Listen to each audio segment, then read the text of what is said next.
नमस्कार and I welcome you to world affair. मैं हूं प्रशांत धवन। नाउ आज के समय अगर हम दुनिया की आबादी देखें तो ये है 800 करोड़। नाउ 800 करोड़ में से 500 करोड़ मतलब के 5 बिलियन लोग मारे जाएंगे अगर एक फुल स्केल वॉर होती है रशिया और यूएस के बीच में।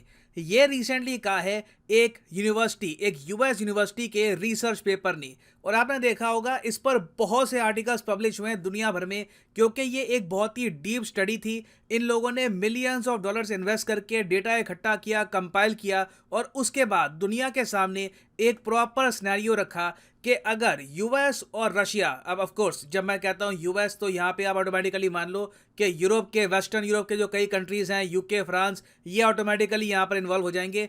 तो ये सब कंट्रीज जब एक न्यूक्लियर वॉर में इन्वॉल्व होंगे, लगातार एक दूसरे पर न्यूक्लियर बॉम्ब्स गिरेंगे, तो उस सिनेरियो में 5 बिलियन लोगों की मौत होगी। अब यहाँ पर आप कहोगे मगर ऐसी स्टडी पब्लिश करने का फायदा क्या है? ये बात सबको पता है कि अगर न्यूक्लियर वॉर हो गई तो प्रलय आ जाएगी। देखिए, प्रॉब्लम ये है कि हम ये बात एक्सेप्ट करें या ना करें, हम इस वक्त एक न्यूक्लियर कैटास्ट्रोफी के बहुत ज़्यादा करीब है। ये बात मैं नहीं कह रहा, ये बात यूनाइटेड नेशंस के चीफ एंटोनियो गुतरेस ने यूएन में खड़े होकर कही है कि हर वक्त लक हमको नहीं बचाएगा, आज नहीं तो कल एक छोटी सी चूक होनी है, छोटी सी मिसअंडरस्टैंडिंग होगी और उसके बाद एक न्यूक्लियर वॉर स्टार्ट हो सकती है। We have been extraordinarily lucky so far, but luck is not a strategy, nor is it a shield from geopolitical tensions boiling over into nuclear conflict.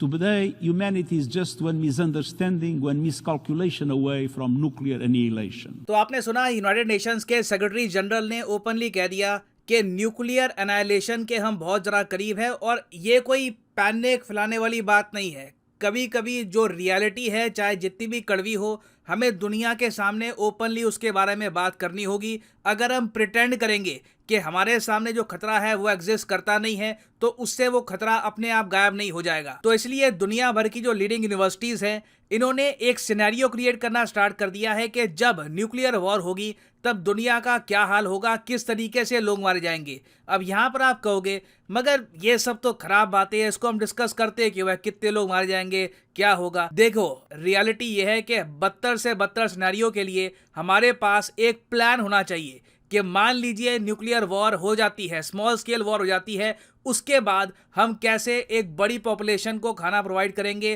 कैसे हम इंश्योर करेंगे कि ह्यूमन लाइफ को minimum loss हो। जब तक हम ऐसी रिपोर्ट्स पर प्रॉपरली फोकस नहीं करेंगे, इनको स्टडी नहीं करेंगे, तब तक हमारे पास कोई प्रॉपर सोल्यूशन भी नहीं आएगा। तो रिसेंटली यूएस यूनिवर्सिटीज द्वारा जो एक मेजर रिसर्च करी गई है, उसमें यह पाया गया कि मान लीजिए अगर इवन एक छोटी न्यूक्लियर कॉन्फ्लिक्ट होती है between India and Pakistan, of course अगर हम बात करें यूएस और रशिया की, तो उसके कंपैरिजन में इंडिया पाकिस्तान की न्यूक्लियर वॉर काफ़ी छोटी होगी, मगर ये अपने आप में इतनी डेवास्टेटिंग होगी जहां पर 100 से ऊपर न्यूक्लियर वॉरहेड हो सकता है कि दोनों कंट्रीज एक दूसरे पे मार दे। तो इससे ही इमीडिएट बेसिस पे आप देखोगे कि 27 मिलियन लोग तो डायरेक्टली मारे जाएंगे।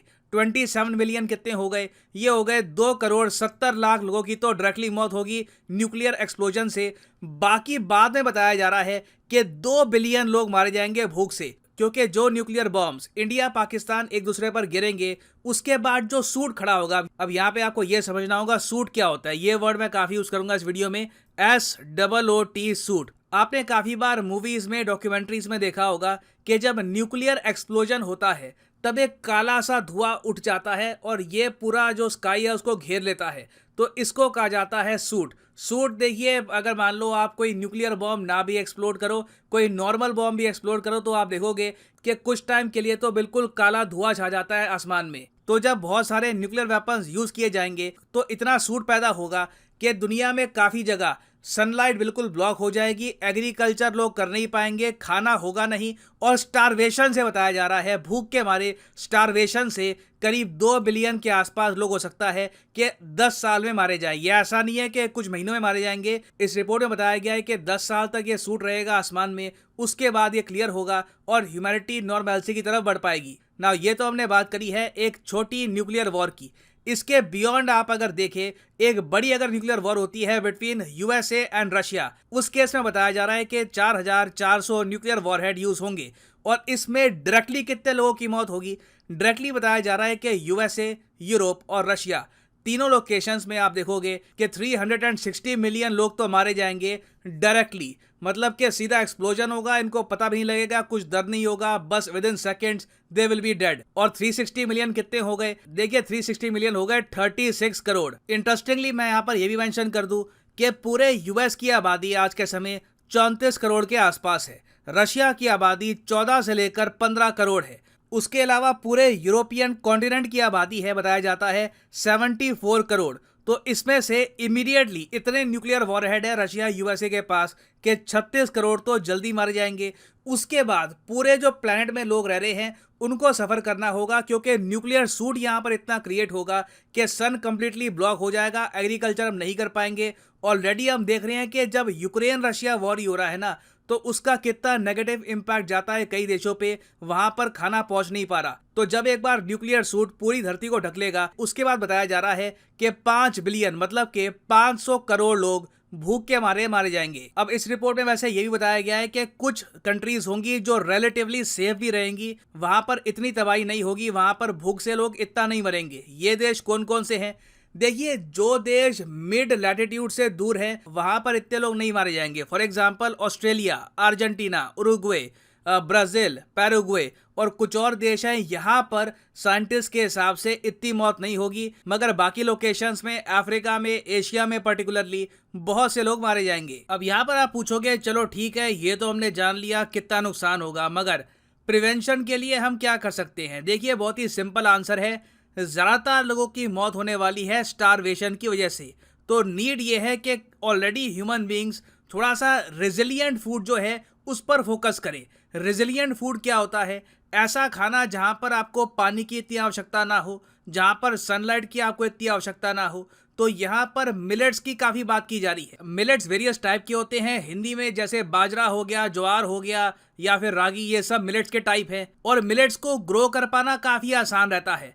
फॉर एग्जाम्पल, अगर आपके पास कोई ऐसी ज़मीन है जहाँ पर फर्टिलिटी है नहीं, वहाँ पर भी आप मिलेट्स ग्रो कर सकते हो। पानी का यहाँ पे बहुत कम यूज़ होता है, आपको फर्टिलाइज़र की इतनी आवश्यकता नहीं होगी। काफ़ी बार ह्यूमन बींग्स लोकली भी बहुत सारा मिलेट ग्रो कर सकते हैं। तो मिलेट एक ऐसा क्रॉप है जिस पर हमको फोकस करना चाहिए। और इंटरेस्टिंग बात ये रही है कि 2023 में ना इंडिया सेलिब्रेट करेगा इंटरनेशनल ईयर ऑफ मिलेट्स। और रिसेंटली जयशंकर साहब ने भी ये कहा है कि इंडिया अपनी सॉफ्ट पावर का पार्ट बनाने वाला है मिलेट्स को। Something which we are now going to be pushing, I'll share with you. This will now be the International Year of the Millet. Okay. Now, you know, some of you may remember eating millets in your youth. Now everybody switched to rice and wheat. But actually, if you look, what did our parents and grandparents eat? Almost all of them ate millets, and millets are very healthy. They are far more nutritious, and they require much less water. And today, when you look at food shortages, actually millets can make a huge difference. So promoting millets itself, it's also a form of soft power. You change people's eating styles. So, and certainly it's better than promoting potato chips. So thank you really for that question. Now of course मैं यहाँ पर ये नहीं कह रहा कि nuclear war का सारा जो आंसर है ये मिलेट है, मगर it is one of the answer. सबसे बढ़िया तो यहाँ पर सोल्यूशन ये होगा कि दुनिया भर के सारे कंट्रीज़, स्पेशली यूएस और रशिया, टोटल जो इनके पास न्यूक्लियर वॉरहेड है इसकी संख्या कम करे, ताकि कल को अगर न्यूक्लियर वॉर होती भी है तो दोनों कंट्रीज पूरे प्लेनेट को बर्बाद ना कर दे। बट सिंस लगता नहीं है कि दोनों में से कोई भी देश अभी के लिए इस मामले में कुछ ज़्यादा तरक्की करने वाला है, तो नीड कॉन्स्टेंटली ये होनी चाहिए कि हम लोग एक ग्लोबल फैमाइन के लिए तैयार रहें, क्योंकि जियोपॉलिटिक्स के कई बड़े इवेंट हमारे कंट्रोल में नहीं होते। काफ़ी बार हम बस ऑडियंस होते हैं और हमको बस देखना होता है कि हमारे सामने क्या हो रहा है। तो मैं उम्मीद करता हूं कि ऐसी रिपोर्ट जो पब्लिश हो रही है ये देखकर लोग भयभीत कम हो, लोग एक्चुअली सोल्यूशन के बारे में ज़रा सोचे कि ठीक है, alright, this is the problem, ये प्रॉब्लम इन द फ्यूचर आ सकती है, इस प्रॉब्लम का सोल्यूशन हम क्या निकाल सकते हैं इन द लॉन्ग रन। और फाइनली यहाँ पर मैं ये भी ऐड कर दूं कि आप किसी भी एग्जाम की तैयारी कर रहे हैं, चाहे बैंक, एसएससी, नीट, आईआईटी, किसी भी एग्जाम की आप प्रिपरेशन कर रहे हैं, वीडियो की कमेंट सेक्शन में जाओ, पिन कमेंट में आपको मिलेंगे यहाँ पे ये सब link. For example let's say आप प्रिपेयर कर रहे हैं फॉर यूपीएससी, तो यूपीएससी के लिंक पर करो यहाँ पर क्लिक, और यहाँ पे आप परचेज कर पाओगे the course of your choice. For example अगर मान लीजिए आप अभी एक कॉलेज स्टूडेंट हैं, आपके पास टाइम है 2-3 साल का, आराम से आप 2024-25 में एक अटेम्प्ट देना चाहते हैं यूपीएससी का, तो जो 36 महीने का कोर्स है ये आप कर सकते हैं परचेज। मगर जो प्राइसेस यहाँ पर लिखे होंगे ये पे करने की आवश्यकता आपको नहीं है। सिंपली यहाँ पर एक कोड डालो PD10 और प्राइसेस अपने आप यहाँ पर गिरने स्टार्ट हो जाएंगे। The prices will just start following, so use the code PD10 and save money. So इसी नोट के साथ ये है वीडियो का अंत। Thank you for listening and as always God bless you all.